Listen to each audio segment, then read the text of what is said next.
Welcome. You're listening to Sports Econ 101, the show where we discuss sports topics from a business perspective. I'm your host, Edward Brown, along with my co-hosts, Russell Jackman and Mike McDowd. It's a full house today. At each commercial break, we are going to ask a trivia question. I do want to make a kind of a fun mention here. I don't know if you guys have ever heard of Drinksgiving and Blackout Wednesday. It's a very popular night for bars and venues because the Wednesday before Thanksgiving often sees a lot of people coming into town for holiday and looking for something fun to do. And San Fran Halen is playing at the Hot Monk in Novato on the Wednesday before Thanksgiving. And in fact, a friend of mine he plays Eddie Van Halen, so it's a tribute band for Really? Van Halen. Was that Mike? Whoa, that's good stuff, man. Yeah, That's I super like cool. the tribute bands. It's funny. When I was in high school, I think the first one that came out was Beatlemania, and at first we all sort of like laughed at it because we said, you know what do you mean a tribute band? I mean, if you can't have the real thing, it's not worth it. And then, boy, they took off, and all these other ones came out, and Petty Theft and all those kind of fun things. Oh yeah, hey, listen, I saw Beatlemania was like a freshman in high school. They're all right, they're fine. I wasn't really into the Beatles, but listen, Van Halen and the Cradle Will Rock, Panama. Might as well jump like our guest Marvin Deloach. Might as well jump. He knows how to jump. I'll tell you. We'll tell you why. He was an elite Division I college basketball player. He's our special guest. So which Marvin's going to join us in the next segment here because we are going to go to a commercial break. I also want to make a quick mention here for two other things. Mountain Mike's Pizza in San Rafael. I know we're we're a national/international show, but we do have a lot of listeners in California.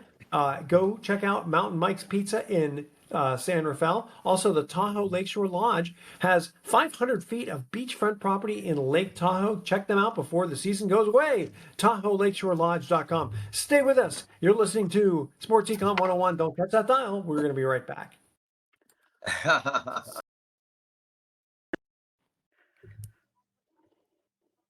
Welcome back to Sports Econ 101. I'm Edward Brown along with Mike McDowd, Russell Jackman, and Mike, who's our special guest today. Boom! Might as well jump.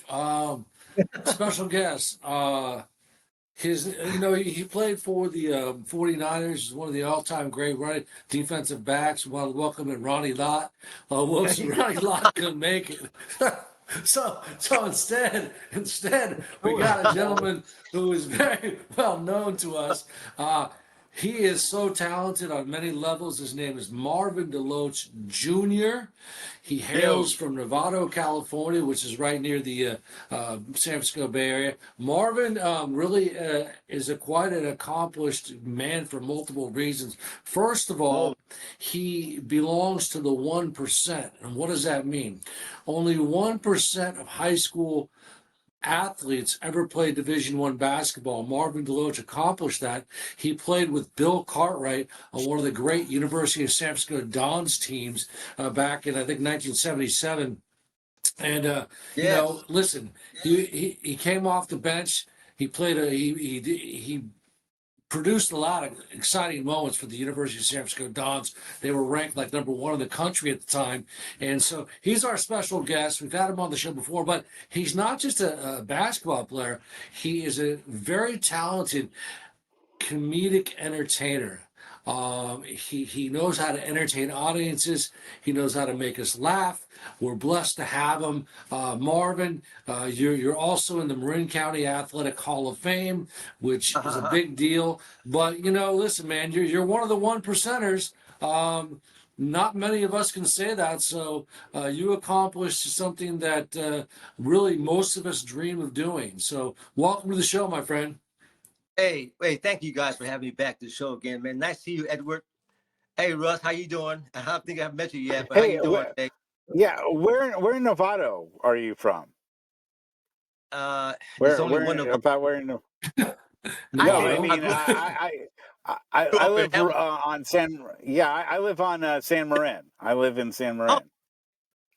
Yeah, I grew up. Yeah, just Novato's so small. I'm right there. I live in the Hamilton Air Force Base, right down there, right down the highway there. Oh, I go to the Hamilton Community Pool all the time, so I know exactly what you're all about, and that's a great spot in Novato. Marvin does his comedy. He hosts the comedy. Well, what's the name of the comedy show? Because you do it locally here in the Bay Area or in Marin, actually. Second comedy time bomb show at Max at Broadway, 19th Broadway at downtown Fairfax in Marin County Sure. there. Great chance, great show there with Mike Gearingelli, Mr. Fairfax himself is my co-host there. And we have a good time every Tuesday. Great, some great new comics coming out, some great veterans comics coming in to drop in and do a nice set. So it's a great time, man. It's a nice show. So you guys should come and check it out. Definitely check it out. It is a great. I want to talk about your comedy, but I'm reading something about you. You are responsible. So you were at Novato High School from 1970. You played high school ball from 75 to 1977. You set the Marin County Athletics scoring record. I guess what? 3 years for 3 years in a row. You and apparently that record was. Is that true? I think your scoring record was just broken, by the way. And you're also responsible. Wait, go ahead, Marvin. Go ahead. I'd like to think that I been scoring in college too, but that's in practice. That's in practice, not real games. So that's how I led the nation practice, by the way. Okay. But yeah, I'm the all-time leading scorer in Marin County history for 3 years. Yes. What position were you? Guard, forward, center. I played all three positions, which I like because I had to handle the ball a little bit. You know what I'm saying? Yeah. Well, yeah. But today, Marvin, you'd be a guard because you're 6'6". Apparently, you're taller than that, aren't you? I'm 6'6". Yeah. Okay. You look taller than that, especially on the screen. You look taller, but. You played against a really good basketball player, played for the University of California, Walt Gillespie. And I know that Walt's one of the all-time great Bay Area basketball players who played at Cal, but he credits you for like legalizing the dunk. What's that all about? I didn't legalize the dunk, but that was very, very nice of him to say. By the way, there's a picture of me.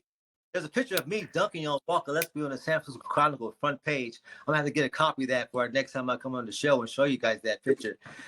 Me dunking on Walt front page of the San Francisco Chronicle. So, Mike, when you say he legalized, what do you mean legalize the dunk? Well, I think, Walt Gillespie, for folks who are listening worldwide, was really one of the best basketball players to ever come out of the Bay Area. And, he's an elite player. And it's definitely in Marin County. But I guess one summer, Marvin, you made a statement against this young Cal Golden Bear, and what did you do to him exactly? Explain, because I don't want to tell the story because you can tell it better than me. Well, when we had a fight, I fought. No, you apparently dunked over him. That was his Cal. That was at Cal. That was in high school.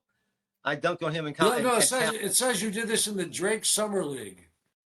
Oh, you know what? That's right. True? That is true. That is true. I'm so sorry. I forgot about that one. Getting older. Hey, I've got the bio right here, man. You know more than I do. I'm so sorry. That's all right. That's nice I did forget everything. That's right. You're right. I only think about the big games. You know what I'm saying? Some league doesn't count for me. I just think about the games. That's all right. Okay, we're tell you what, we have a couple of minutes before our break. Marvin, what do you think about today's basketball players and the league? Yeah, man. I'll tell you, man, I think it's kind of out of control right now, of course, with all this stuff going on. But yeah, this is a great talent, though. It's a great talent, boy. Russ has always got some comments about basketball. Go ahead, Russ. I'm sure. I think Marvin's being kind. I'm looking forward. I think Marvin's being kind. Yeah, go ahead. I think you're seeing a big change in the league yet again. The era of the small guy and the small 3-point shooter has really transitioned out, and we're seeing a return to the big man. really dominating. I mean, look at what Wembanyama is being able to accomplish right now, and he is putting the league on notice Yes. that But he is also, you know what? hunting for an MVP. He's hunting for that And MVP. you think Yeah, about yeah, it, yeah. you know, Six games in. with the big men, they weren't the 3-point shooters or even the outside shooters. So now you got Giannis and other players who are 7-footers and shooting 3-pointers. So that Yeah, Yeah, I helps. mean, I don't think Carter ever took a 3-pointer in his life. Luka Donis, with Denver. I mean, look what he's doing. But the league is completely, how do you say, transformed. It's a 3-point game now. Like I miss the dribble drive penetration. I miss the big man down below getting the low block, doing the hook shots. I don't know. It's a different game. I'm not saying it's just a three. Listen, I don't know if the game's any better or any. It's definitely not any more exciting. All they do is shoot the 3 ball these days. And if Well, that's what you want, that's what you they got to get. come up with a 4-point shot. A little bit further from the arc, because sometimes a team needs 4 points to get down to the wire. What do you think? Yeah. I mean that'd be exciting. Only guys like Curry and a few others might be able to hit it. But tell you what, let's go to our first commercial break. And as a reminder, Marvin, if you know the answer to this, don't say it quite yet. When we come back from break, you can answer.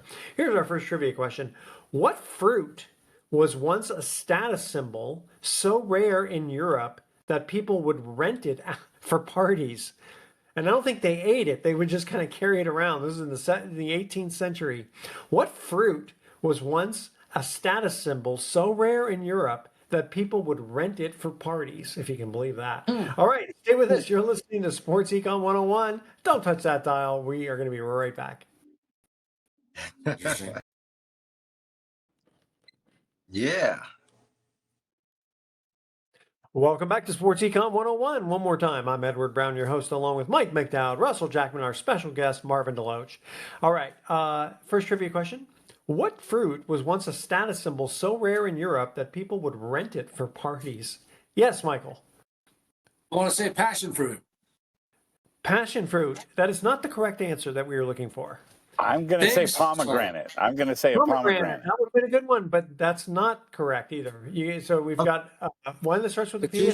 Go ahead, Marvin. I'm just thinking my favorite strawberries. That's all. Strawberry? No. Ready? One more shot. One more shot. How about figs? No, pineapple. Oh, Wow. Okay. I think you want to carry that around with you everywhere as a status symbol. You're gonna, they'd rent it for parties and they'd carry it around. It was like sort of I guess it's like the Hope Diamond, Look at my fruit. Well, who wants a spiky pineapple? Hold on, since we're talking about pineapples, there's something I'm going to mention. And since we have an elite Division I basketball star and a comedian, I think he might run away with this one. You guys know about the pineapple? Do you know what they say about the pineapple? When you go to a supermarket, if it's upside down, you know what they say about that? No. What's that, Mike? You're kidding me. You never heard this before? If you see a person with a pineapple upside down in a supermarket, it means they're into swinging. You never heard that before? No. No. You gotta be just made kidding that me. up. Did you just make kidding me? You just I'm made that up. serious. No. I'm serious. No. No. I heard No. this. And I said, come on, you're full of you know what. And I've had that confirmed by about 5 people now. I said, are you kidding me? It has to be a pineapple. I It can't be know. anything that's a little bit more suggestive. I mean, hey, man. Suggestive. I just want. I apparently it's a subtle little way of saying, "Hey, I'm here. I'm ready to play." That's all I'm Really? saying. All I think right, it's So I'm gonna bizarre. start turning over my pineapples in the grocery Yeah, store. See hold what on to your happens. pineapple. Don't See make what me. happens. You ever Maybe heard that's of what pineapple upside down cake? Maybe it came from the 18th century where they carried it around. Maybe they carried it upside down. There you go. Tie it There all you in. go. All right, let's continue on with our talk of the NBA. Yeah, well, let's talk about the gambling situation, Oh, which yes. I am the first on the block to say I told you so. Okay, Remember we had that show a while back with FP Jr., where, FP was on my case for not wanting to introduce gambling into sports. And I said, it's only going to lead to problems. Well, here you go. Yeah, you and I remember that vividly, and I totally agreed with you, Russ. And then even shows that we've had after that, we've talked to Mike, and the idea of gambling, and that's a very interesting topic because, and again, I don't gamble on that stuff, but I would think that if I were a gambler, I would pull back because it's now anybody's guess as to what really could go on. Wouldn't you think so?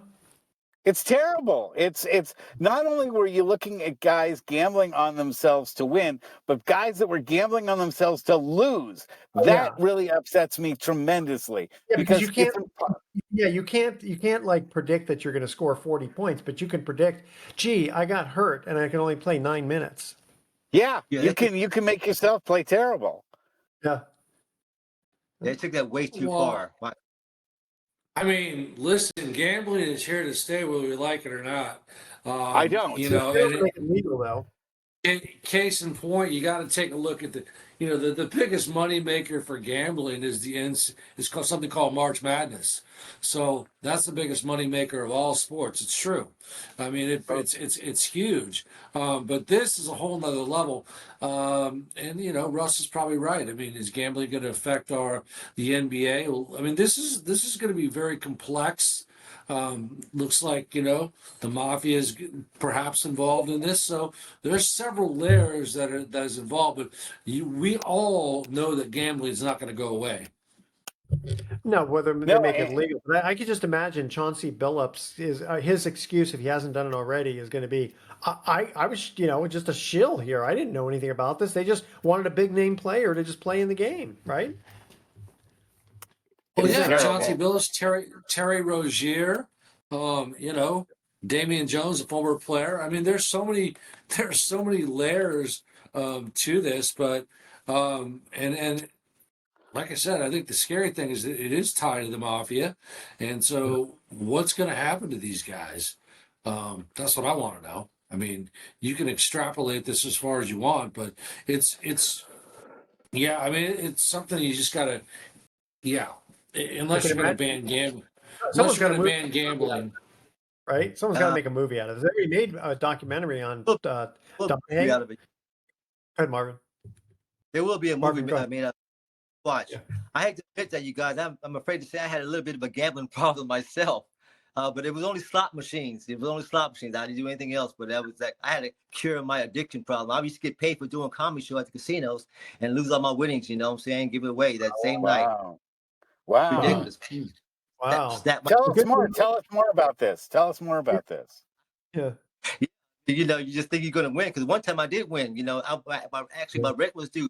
I needed $1,400 for my rent one time. I didn't have any money, so I decided to go to the slot machines, and I actually won exactly $1,400. So I mean, that kind of fed me my hunger even more. Yeah. Wow. And then I started losing. Started losing. How did you treat it? How did you get it treated? I think the last time I was supposed to buy a car, and I lost all my money, gambled all my money away for the car, and that was my last straw, basically. And that was just it. Whole turkey right after that. Yeah. And now did you use anything like Gamblers Anonymous, or did you was there any way to help you get out of the gambling addiction? Being broke anonymous, what I use. Just being broke. That's all you need. Being broke anonymous. That's enough. You know what I'm saying? That's terrible. That's so sad. It is. It's sad. I'm not laughing at you, but I mean, it's the situation. You got it. Go ahead, Mike. You can see how then it leads people to being desperate and doing desperate things, including fixing games and getting involved with the mafia. Sure. Listen. Oh, go ahead, Marvin. I just said you put your last penny in the slot machines, thinking it's going to break off. Oh, yeah. That's a sickness right there. Yeah, gives me nightmare. Rozier was he was making millions, and I guess paid 200,000, and I mean 200,000 is a lot of money, but it's just I guess the excitement of trying to get away with it, or just to go, gosh, all I have to do is do this for 200 grand. I mean that's pretty easy money, but not. I mean that's the first thing they teach you too. I bet when you went to the U.S. Dons. I mean, didn't they have a serious conversation about stuff like that with you, Marvin? Didn't I'm sorry, can you say it again? Oh yeah, when we went to USF? when you went to Division One, isn't that one of the conversations they had with you about how serious that kind of stuff is? Exactly, it sure is. They had think about here's the thing about it. These guys are millionaires already. They have enough money. That's what I can't understand. That's what frustrates me about the whole issue. Yeah. They're millionaires. Well, doesn't it get to a point where it's about winning? It's whether it's $1 or whether it's $1 million. It's like how Knowledge. Jordan and Barkley are. They don't care Yeah, that much about the money. They want Yeah. people to think they're winners all the time, and that they can beat the system, and they can show everyone that they're better than the casinos by winning. And that winning attitude can drive you right into the hole. Yeah. I Go think ahead, that's Mike. what that's what ruined Pete Rose. Yeah. Well, Yeah. listen, we have a very distinguished guest here. Marvin Deloach Jr. is our special guest, and Marvin is a guy that played for. I mean, at the time, was playing in one of the most elite college basketball programs in America, the University of San Francisco. Bill Cartwright was there. In the 1950s, Bill Russell won 2 NCAA championships with Casey Jones. What I'm getting at is this, Marvin, you've got to share your experience because you were playing it again, top one, number 3, number 5 team in the nation. Tell us about some of the how do you say, distractions or pitfalls or enticements that you faced and other players in terms of like people trying to influence you, whether it's gambling or giving you things. Of course, today is a whole different story. They give you money, but what was it like back in the 70s to play elite college basketball? I'm surely there had to be some people that approached you guys, wasn't there? yes, they actually were. They. I hate to say it, but you were actually offered. I was offered a band to go to another school. Saying like that when you were recruiting me. So yeah, they kind of spoil you. But USF, I tell you right now, they didn't give me a band, but I heard of other players, getting offers and stuff like that, of other gifts, stuff like that. But you are actually a target as far as everybody want to be in your corner or be a part of you, stuff like that, and. And you kind of, you're just gonna get big head about it. I try to keep a clean level to it every time, Unless it was a beautiful woman. I kind of had a weakness for beautiful women, of course, though. But I'm just playing there. I'm just playing. Yeah, it's kind of hard to offer you on that. Yeah, I remember there was I hear just, and I don't know if it's true, but one of our high school basketball players who was a star, and you knew he was going to go places. He shows up one day with a brand new sports, and the thing is, he went to Chico State, so like, yeah, I don't know if he got it from them, but it's like Chico State. That's nothing compared to like USF Dons or anything like that. Hey guys, we're going to go to our next commercial. Let's go to our next commercial break here. Here's a great question. This one I figured I'd make it a little bit easier, all right? What does the phrase Hakuna Matata mean? What does the phrase Hakuna Matata mean? All right, stay with us. Sports Econ 101. We'll be right back. Don't touch that dial.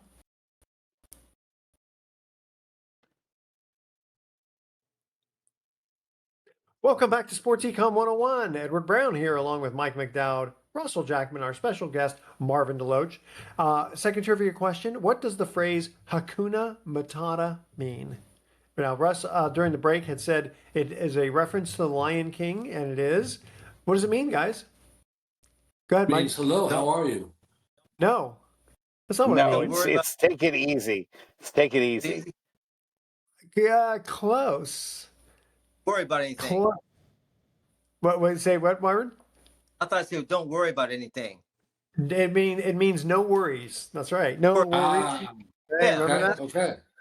I think take it easy qualifies. I think take it easy qualifies.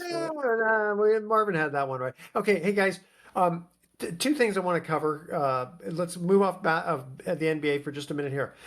We have to talk a little bit about this epic World Series. I know whether We you're did. Dodgers. We did. No, I'm not going to talk about the World Series. No, we have to. I can't. we are a national and actually an international. No. Yes. Remember, Oh, Russ. I'm gonna put my thing on mute, and you guys can pick up when we talk about the NFL. I'm when we gonna also Yeah, boycott you're this. kidding I'm me. gonna boycott this segment. join us when we do talk about the NFL injuries. 'Cause there's a lot Thank of you. those I'll talk to you. I'll talk to you guys in a minute. Oh. Is he really muting it? I don't know. I can't tell if If he's he not talking. is, No, come no. I on. think Russ, you there? he's just not talking. I can, but I can see steam coming out of Terrible. his right now, Uh-oh. out of his camera. Uh-oh. There's steam. Hey, So again, whether you like the Dodgers or not, was that a pretty epic World Series? Go ahead. yeah. Listen, I'm a Giants fan. I admit it, but I don't hate the Dodgers. I Yeah. respect the Dodgers. You have to respect the Dodgers. I'm sorry, they just won 2 World Series in a row, and they did it in incredible fashion. Um, Honestly, they're good for baseball when the Dodgers do well. When the Giants do well, I mean, the Giants and Dodgers, the Cardinals and Yankees, the Red Sox, the Cubs, the Detroit Tigers, the Reds. Those are Don't the forget most. the Those are the Rays. Oh, yeah, right. Sure. Those are the most iconic teams in baseball. And, listen, what the Dodgers did, phenomenal. And we cannot deny that. I mean, you got to look at what, Yamamoto did. He won the World Series. What? He posted like a 1.02 earned run ERA and But it zero took them point six took eight 7 games. innings, 15 strikeouts in 17.2 innings of work and 3 appearances. I mean, come on. And you kind of figured He that can't. new He was the Ohtani. first pitcher in World Series history to win 3 games on the road. Yeah. Come on.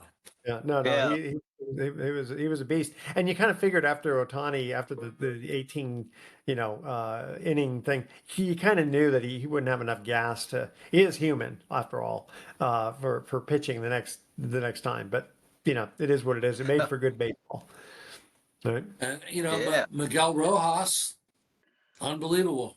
Yeah, Hits a boy, that he. throw on his heels, and then for Will Smith to find the plate. Like literally, he was off the plate and he came back on just in time. The umps did a good job of calling that game. Gotta say, I gotta admit, Yeah. I know. Yeah, Well, Hey. go ahead, Marvin. Marvin, what do you think about all this? I'm just like I said, I'm like, I hope the Giants were in it, but they weren't. But you got to give the Dodgers credit. 2 years in a row, that's an amazing feat. Jeez, Yeah. just amazing. Okay, all right. Let's Yeah, bring and Ron. Let's go ahead. One more. Rojas hit that game-tying home run with 1 out in the top of the ninth, and then I think it was the first player to ever do that. I mean, what he did was incredible. So, I mean, I'm telling you, man, the Dodgers got a good shot at doing a three-peat, and it's scary. It looks like the great pitcher Clayton Kershaw is going to retire, but this team is still loaded, and it's a wake-up call for everybody in the MLB, including the San Francisco Giants, who better start making some serious moves because people, my friends, they haven't won a series in now 11 years, and I'm getting tired of it. It's been I was rooting for Vlad Guerrero Jr. because one of the things I thought was really kind of sweet. Apparently, he has a really good relationship with his dad, who was just an awesome player. And the thing that kind of made me a little bit sad, though, was to think Cecil Fielder, his son Prince Fielder, apparently they don't have the kind of relationship. So they both played father-son baseball. I don't. I'm guessing Ken Griffey and his dad have the same, but a good relationship. But it was just really interesting to kind of hear. One side has really good, sweet relationship, father-son, and the other one. I know no one's talking about the Cecil Fielder thing, but it's just I remember hearing that from years ago. But I was kind of sad for Vlad Guerrero because it seems like a good guy. yeah. Marvin, what were you going to say? You guys play baseball in school? Did you guys play baseball? I played Little League, and then bowling was my sport, so I couldn't. Okay. And then I played softball, and I was a pretty good softball player. But go ahead. I played baseball at Terre Haute High School for a little bit, and I love baseball. It's one of those sports that's just, it's. People say it's boring. I think Marvin said it's kind of boring, but Marvin, you could have played baseball. You were a hell. Marvin was like a three-sport, athlete. He could have played quarterback at Novato High School, I'm and in fact, I'm but fast pitch. Marvin, huh? What's I that? was scared of the You, fast pitch. Fast pitch? yeah, Yeah. yeah. Yeah, that's pretty. But Yeah, but I just people, Marvin went to this really iconic school in many respects because at the time, and you correct me if I'm wrong, you had one of the best basketball programs in the entire San Francisco Bay Area. In fact, the state of California. But your quarterback was Mike Morowski, and Oh, Mike oh Morowski was a stud. That guy went to UC Davis. He was a quarterback for the Atlanta Falcons. I mean, he was prime time, man. He was prime. In fact, he yeah. was the best. He's the second greatest quarterback in Marin County history because Very Jared Goff is number one, Mike Morowski is number two. yes, you're right. Fair enough. That's right. That's literally Mike's a great quarterback, man. Great athlete too. Baseball, basketball, and yeah. football. So Yeah, I in my class was Stacy Bailey, and Stacy was a good basketball player, but football was where he really excelled because he ended up playing for the Falcons. yeah. I Um, knew. Yeah, and he's got that famous tip on the Steve Bartkowski against the 49ers to tip it to Billy White Shoes right. Johnson. It's a famous play. Uh, before also, let's get into football for just a minute here. What is Oh, with you mean the all National Injury League? You mean the yeah, National Injury League? Hey, Russ comes back after no Yeah. talk of the Just doctor. here's the words NFL. Okay, Yeah. so what's the deal with all these injuries and they're serious ones? First of all, get rid of MetLife Field. Get rid Of of course. MetLife Field. That field should come with a giant skull and crossbones on the middle of it and say, "Warning! Playing on this field is hazardous to your health." There is a graveyard full of players that have gotten hurt at MetLife Field, and the Niners lost yet another player due to an ACL tear on that field. It, Williams lost. but what, It was what lost Yeah. now. is it? Is it? It's not AstroTurf, is it? No, What is it? yeah, it is AstroTurf. It is. Yeah, Well, yeah, it's yeah. like it's turf, and apparently it's solid concrete, like right underneath. They put like very small little padding, and I mean, going all the way back to Reggie Bush. Do you remember him sliding out of bounds and destroying his knee? And Yeah. there's like a list of like 40 other players who've had severe. At least season-ending injuries, if not career-ending injuries, due to MetLife Field. That thing is a joke, and it's a hazard. And when you have players making multi-million-dollar salaries, you can't have a field that's worth 20 cents out there for guys to play on. Good Oh point. man. Well, And I that's mean, something I care I'm about. a little opinionated on this one. No, but I mean, Why shouldn't I? no, of course you got to protect the players. You really do, and I'm sure they all that, they that all plan on AstroTurf, don't they? that field is legendary for injuries. It really is. You look at all the injuries around the league, especially with the, one team that we follow, the 49ers. I mean, the 49ers could be a Super Bowl contender. Well, no, they're not. They're out. They're done. They're finished. There's just too many from Boza, from Kittle Yeah. to who. They are Or 6-3. They are 6-3. Yeah, they They're just not. Yeah, but that doesn't mean anything. They do not have the rights. They do not have enough. Their top talent is out, and they're not going to win the Super Bowl. I mean, it would be a miracle, okay? And you know it, and I know it. All it takes is It's for really the other sad. teams to get injured. All it takes well, is for the other teams to get is injured as look what happened the to Jaden. Niners. Look at Jaden Daniels. I mean, he's going to be out. Scatamo, Scatabo. Scatabo. Yeah, I mean he's. I mean a lot of these guys, they're not. They talk about Jaden Daniels like out for like maybe coming back for this. I don't think he's going to come No back. way. No No way. way. That's so severe that his arm is destroyed. I'd be surprised That's right. if it took him a year to come back. Well, it's funny. That That's not his throwing arm, but no, still, but Yeah, you can't put enough cast and wrapping around that. Mm, Yeah. I mean, you look at a situation like Brock Purdy, that's a turf toe, but that's taking him out now, like for the last 7 weeks, Yeah. he's been out. And there's a lot of other players who, you're just not sure if they're going to be able to come back or not. And a lot of every week, every team seems to be suffering some kind of major injury from Cincinnati losing also the Burrow. turf toe. Yeah. Yeah, Well, and Go look ahead. at the Commanders. Jaden Daniels, he's out. I we mean, just for talked the about that. season. Yeah, But Joey Alt with the Chargers, he's out. The offensive tackle who's super down. Travis Hunter with the Jaguars has got a big time injury, and he was the number one pick in the NFL. So I mean, yeah, man, it goes on and on. It's a So let brutal me league. ask you It's a something. nasty league. So, with all of the big names, let's say the big names going out, how do you think that's going to affect people watching? I know people are still going to love football, but it's like when suddenly, you don't have Jaden Daniels in, you got the second stringer, I mean, Purdy is out, but, Mac's been pretty good.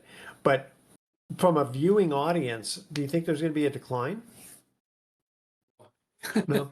no, because On the football. Hi, Russ. people root for the front of the uniform, not the back, and so Sure. they're rooting for their team, regardless of who's out there, and the team loyalty I think has never been higher that I know of in all my years I've been watching football. People are just frenzied about being part of their team and being loyal Yeah. to their team, even when it's the next man up each time. And no matter how bad their team is. Look, there are still Raiders fans out there. That's my case in point. Okay, that's a good point. A very Yeah, good the point. Raiders are. Hey, under Marin County's very own Pete Carroll. Boy, they Yeah. look good. Boy, that's a great football program. Boy, the Mm. Raiders, Gentry, what a team! Wow, they're superb. The greatness of Okay, the Raiders. ready it is. Okay, guys, let's go to our last commercial break here. All right, Mount Everest. Mount Everest lies on the border of Nepal and which other country? See, I knew you guys would know Nepal, right? But Hakuna Matata. Hakuna Matata. Yes. Okay. Mount Everest lies on the border of Nepal and which country? All right, audience, stay with us. You're listening to Sports Econ 101. Don't touch that dial. We're going to be back with some closing comments. Fast.